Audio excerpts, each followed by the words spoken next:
আপনি 100 জন লোকের মধ্যে থেকে যেই টক আপনার পছন্দ হয়, আপনি খুব সিম্পলি দল মতের ঊর্ধ্বে উঠে ওই 100 জন লোককে জিজ্ঞেস করেন। ওই 100 জন লোকের অন্তত 70 জন লোক যদি এটা না বলে যে আমাদের এখন দরকার নির্বাচনের চেয়ে বিচার এবং সংস্কার, এটা যদি না বলে তাহলে আমাদের কথা আমরা শুধু প্রত্যাহার করব না, যা শাস্তি দেবে এই জাতি আমরা তা মাথা পেতে নেব। কারণ কি?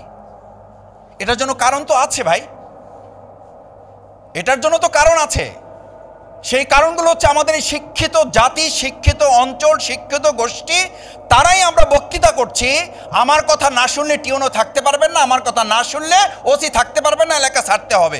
আমার কথা না শুনলে আপনি ডিসিগিরি করতে পারবেন না, আমার কথা না শুনলে, আমার লোককে না ছাড়লে থানা ভাঙচুর করে ফেলবো, আপনারা কিছুই করতে পারবেন না। কিছু করা যাচ্ছে না তো।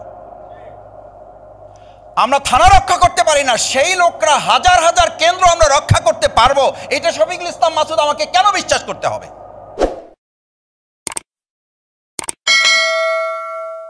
আসসালামু আলাইকুম ওয়া রাহমাতুল্লাহি ওয়া বারাকাতুহু।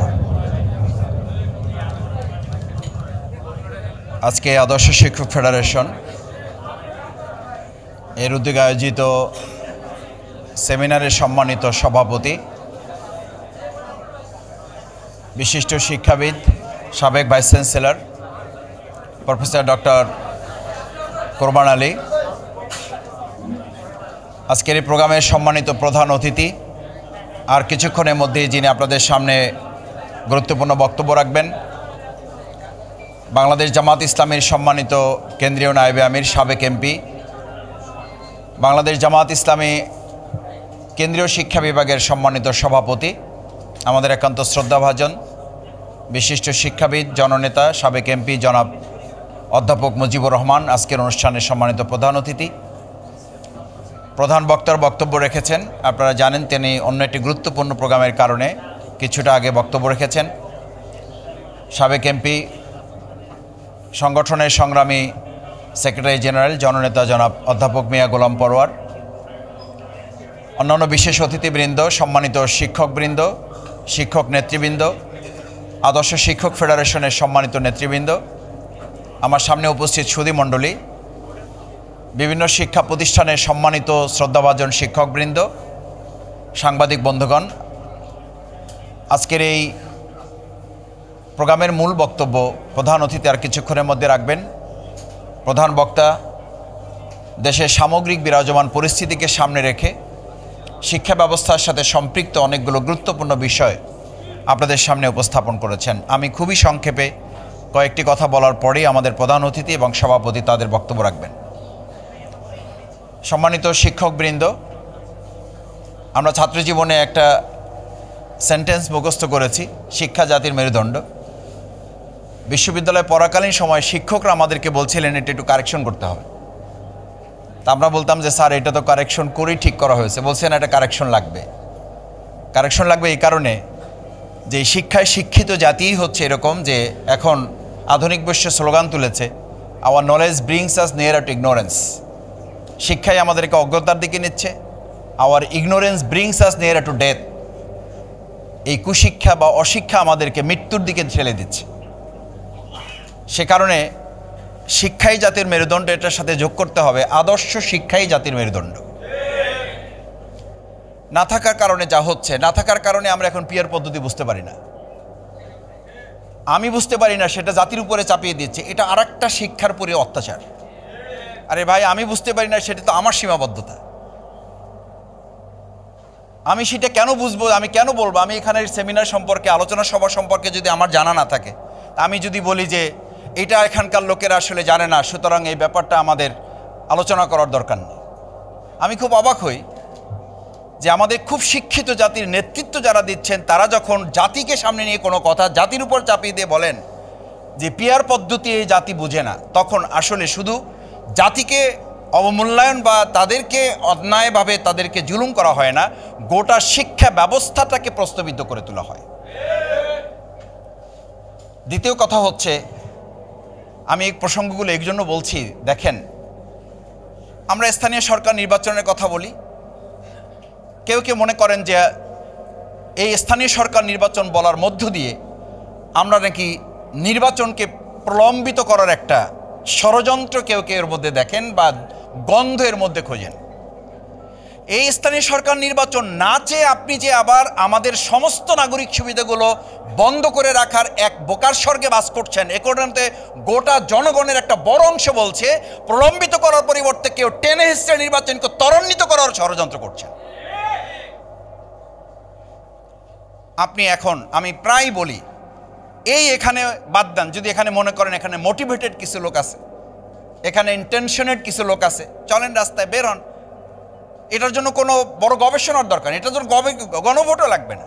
আপনি প্রেস ক্লাবের সামনে একটা জায়গা কোয়ারি করেন, আটকায়ে দেন, 100 জন লোককে ধরেন, তাদেরকে জিজ্ঞেস করেন যে ভাই এখন কি নির্বাচন, বিচার, সংস্কার কোনটা দরকার? আপনি 100 জন লোকের মধ্যে থেকে যেইটা আপনার পছন্দ হয়, আপনি খুব সিম্পলি দল মতের ঊর্ধ্বে উঠে ওই 100 জন লোককে জিজ্ঞেস করেন। ওই 100 জন লোকের অন্তত 70 জন লোক যদি এটা না বলে যে আমাদের এখন দরকার নির্বাচনের চেয়ে বিচার এবং সংস্কার, এটা যদি না বলে, তাহলে আমাদের কথা আমরা শুধু প্রত্যাহার করব না, যা শাস্তি দেবে এই জাতি আমরা তা মাথা পেতে নেব। কারণ কি? এটার জন্য কারণ তো আছে ভাই, এটার জন্য তো কারণ আছে। সেই কারণগুলো হচ্ছে আমাদের এই শিক্ষিত জাতি, শিক্ষিত অঞ্চল, শিক্ষিত গোষ্ঠী, তারাই আমরা বক্তৃতা করছি। আমার কথা না শুনলে টিউনও থাকতে পারবেন না, আমার কথা না শুনলে ওসি থাকতে পারবেন না, এলাকা ছাড়তে হবে। আমার কথা না শুনলে আপনি ডিসিগিরি করতে পারবেন না, আমার কথা না শুনলে, আমার লোককে না ছাড়লে থানা ভাঙচুর করে ফেলবো, আপনারা কিছুই করতে পারবেন না। কিছু করা যাচ্ছে না তো, আমরা থানা রক্ষা করতে পারি না, সেই লোকরা হাজার হাজার কেন্দ্র আমরা রক্ষা করতে পারবো, এটা শফিকুল ইসলাম মাসুদ আমাকে কেন বিশ্বাস করতে হবে? আমি আমার এলাকার কথা মাঝে মধ্যে বলি, এলাকার কথা তো একটা টোকেন এলাকা, এটা সেই এলাকায় তো এখন এই গতকালকেও তো আপনাদের মিডিয়াতে আমি দেখলাম, আমি আমার খোঁজ নিয়েছি, আমার ভাইদেরকে আমি বলেছি, তাকে একটা দল করার প্রস্তাব দেওয়া হয়েছে, সেই দলের প্রস্তাবে সে রাজি না হওয়ায় তার উপর হামলা করা হয়েছে, তাকে মারধর করা হয়েছে, শারীরিকভাবে নির্যাতন করে তাকে হসপিটালে ভর্তি করা হয়েছে। কেন সে ওই দল করবে না? তাহলে ফেসিবাদ মুক্ত আমরা যখন বলছি, সেই ভাইয়েরাই আবার যখন বলেন আইন অঙ্গনে, প্রশাসনে, বিভিন্ন কেন্দ্রে রন্ধ্রে রন্ধ্রে ফেসিবাদের দোসররা বসে আছে, সেই দোসরদের দিয়ে আপনি কি করে অবাধ, সুষ্ঠু, অংশগ্রহণমূলক, নিরপেক্ষ একটা নির্বাচন আপনি করবেন? এটা কি করে আপনি আশা করেন? যেই শিক্ষা প্রতিষ্ঠানগুলোতে এখনো ফ্যাসিস্টদেরকে, দোসরদেরকে সরিয়ে কমিটিগুলো পুনর্গঠন করা সম্ভব হয় নাই, সেই শিক্ষকদেরকে বাদ দিয়ে আপনি কি করে একটা সুষ্ঠু নির্বাচন করবেন? এই শিক্ষকরাই তো প্রিজাইডিং অফিসার এবং বিজ্ঞ কেন্দ্রে তারা দায়িত্ব পালন করবে। আমি কথা বাড়াতে চাই না, প্রধান বক্তা গুরুত্বপূর্ণ বক্তব্য রেখেছেন, প্রধান অতিথি কথা বলবেন। আমি শেষ একটা কথা বলে আমার বক্তব্যের ইতি টানতে চাই। সম্মানিত সুধীমণ্ডলী, শিক্ষকবৃন্দ, সাংবাদিক ভাইয়েরা, আদর্শ শিক্ষক ফেডারেশনের মূল লক্ষ্য হচ্ছে আমরা আমাদের মাননীয় শিক্ষা উপদেষ্টা মহোদয়ের সাথে কেন্দ্রীয় সভাপতি, আজকের প্রধান অতিথি অধ্যাপক মুজিবুর রহমান সাহেবের নেতৃত্বে আমরা একটা টিম গিয়ে দেখা করে তাকে বলেছি, আমাদের কথাগুলো তাকে জানিয়েছি।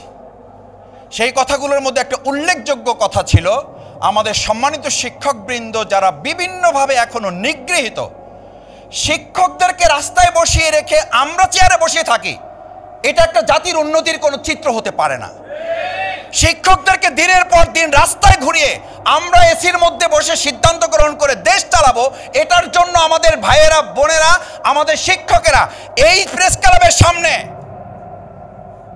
যারা এসির মধ্যে বসে এখন দেশ চালান, আমি শফিকুল ইসলাম মাসুদ সাক্ষী দিচ্ছি, এই প্রেস ক্লাবের সামনে আমি লুঙ্গি পরা শিক্ষকদেরকে দেখেছি যারা ঘর থেকে প্যান্ট পরে আসার সময় নেন নাই, তার আগে তার ছাত্রদেরকে বাঁচাবার জন্য ফ্যাসিবাদের গুলির সামনে দাঁড়িয়েছেন। সেই শিক্ষকদের দাবি না মানলে বাংলাদেশকে সামনের দিকে সুষ্ঠুভাবে পরিচালনা করা যাবে, এটা কেউ বিশ্বাস করে না। আসুন সেই শিক্ষকদের দাবি আদায়ে আমরা বর্তমান অন্তর্বর্তীকালীন সরকারকে অনুরোধ করব, আহ্বান করব। এরপরে যদি না হয় তাহলে তাদের আন্দোলনের সাথে আমরা একাত্মতা ঘোষণা করে রাজপথে নামা ছাড়া তো আমাদের আর কোনো পথ থাকবে না। তার আগে শিক্ষকদের যে ন্যূনতম দাবিগুলো আছে সেই দাবিগুলো মেনে নেওয়ার জন্য আহ্বান জানিয়ে আমার কথা শেষ করছি। আসসালামু আলাইকুম রহমতুল্লাহ।